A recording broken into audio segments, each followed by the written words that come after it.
Hey there, I'm Ken. This is Canadian Retro Things. Welcome. This week, I'm going to be playing with my ColecoVision.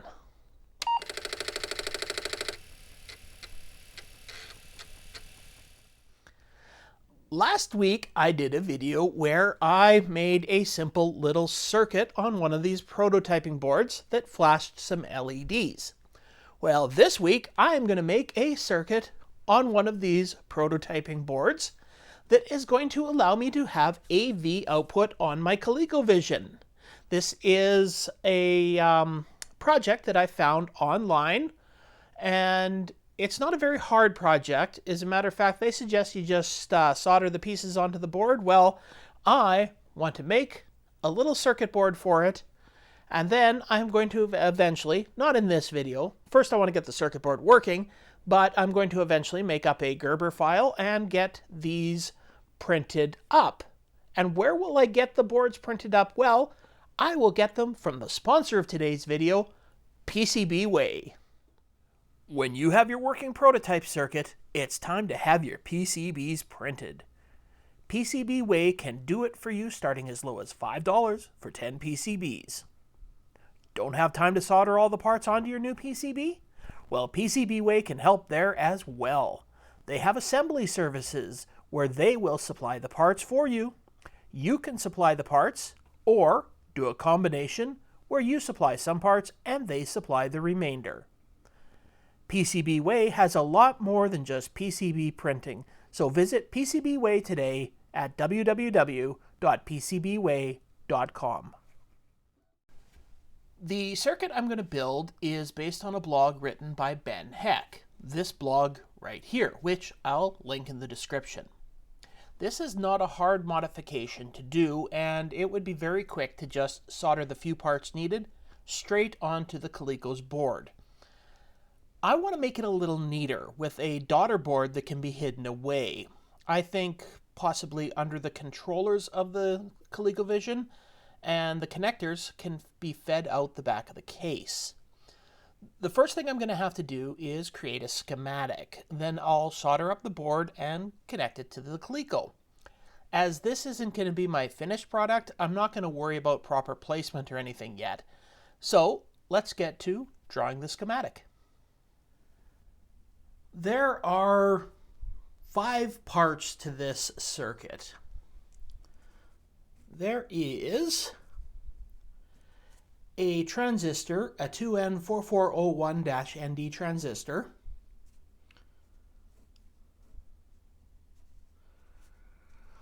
a 1K variable potentiometer,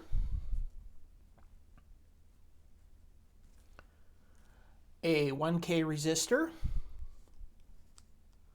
an audio plug, and a video plug.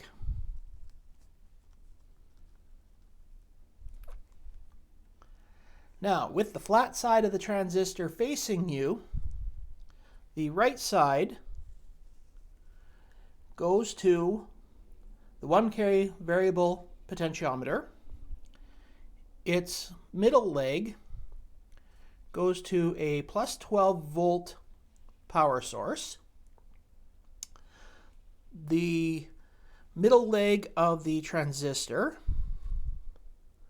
goes to pin 13 of the video chip,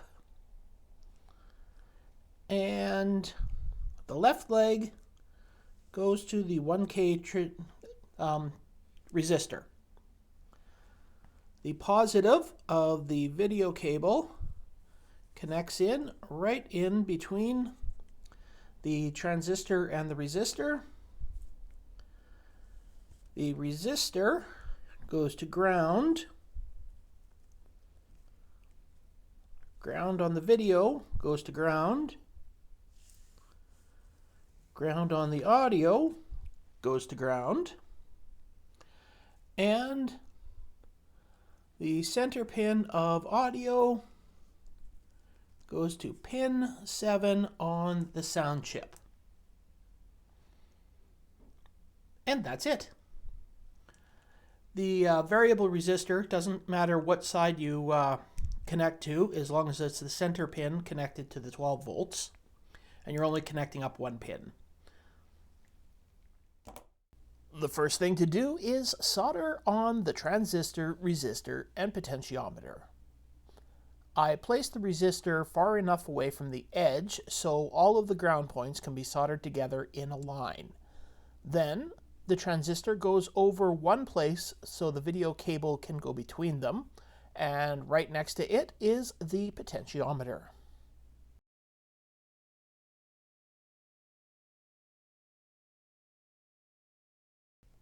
With all the wires cut, I'm going to start soldering them. First thing I'm going to do is I am going to connect them to the audio and video connectors. Yes, I know all of my wires are the same color. Unfortunately, since I am out at my cabin and I am a long way from an electronics store, my supplies are very limited. And this is the best wire that I have for doing this. I do have some other wire. It's just quite a bit larger than this, and this is a nice solid core wire, so it's easy to work with.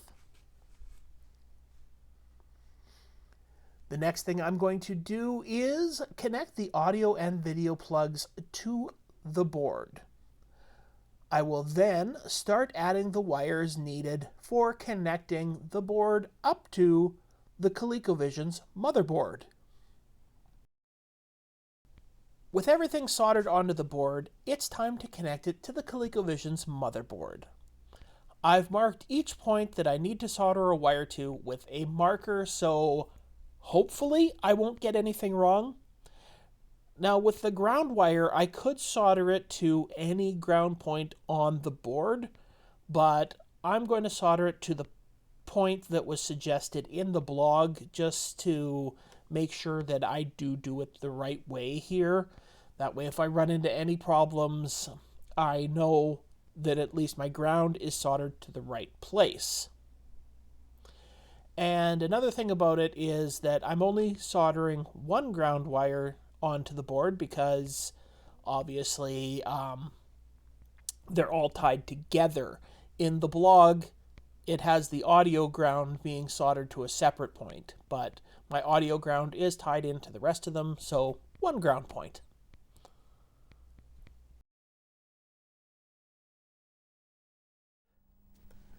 I've got the ColecoVision hooked up to the Composite on this TV, so I guess let's turn it on and see if it explodes.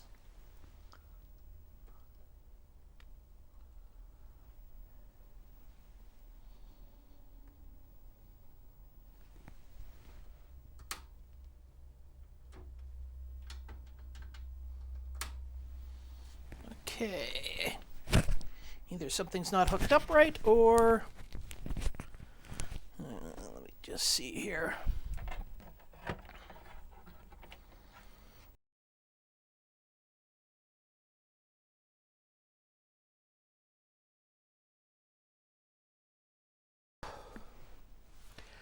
Okay, I am back to try this again. I messed around for a while, checking all the stuff on the board, and I think I discovered that there wasn't a good connection on the positive terminal of the video cable. So, let's try.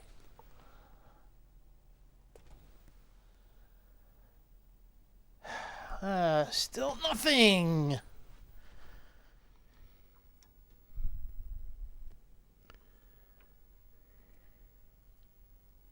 Oh, hey, there we go. Had to adjust the pot to get it working properly, but there we go. That is a nice clear picture. And let's just...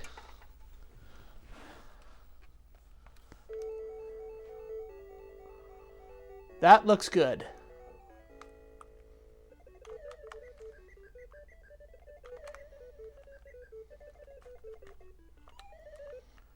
Okay, well, let's try this in the capture card and see how it looks. All right, well, here we go. I'm trying it out with the capture card. This time I'm trying it with Popeye, and that looks pretty darn good.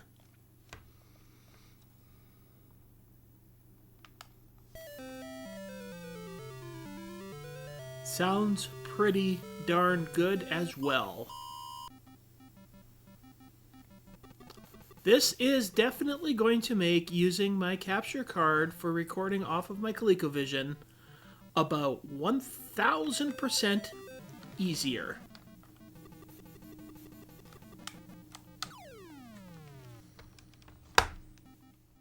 I got it working in the end. And it's working very well. I'm very pleased with this. I'll be 100% honest here. I wasn't completely sure that how well this was going to work. It's a fairly simple circuit. It only uses a couple of parts. It's actually an extremely cheap thing to do. It's not as clear of a picture as you would probably get if you had an amplification circuit on there. But for under $5, that's a pretty good signal coming out of there. I'm very happy with it. Now, the next thing I'm going to do in this little journey of my ColecoVision is going to be getting a printed PCB board built for it. Unfortunately, I'm not going to be doing that right away because I'm soon going to be going home from my cabin, which is going to require a bit of traveling and a lot of packing. And I'm doing this video at the end of August, and next month is Septandy, so I've got to do Tandy videos next month. So in October, I will be revisiting this to get the PCB printed up. Because unfortunately, there's not an Octandy, no matter how much I've tried to get that going. Anyway, I hope you enjoyed this video. If you did, you know what you can do with the liking, the subscribing, and the commenting below, because anything and everything you do is always greatly appreciated. All right, well, until next time, have a great day.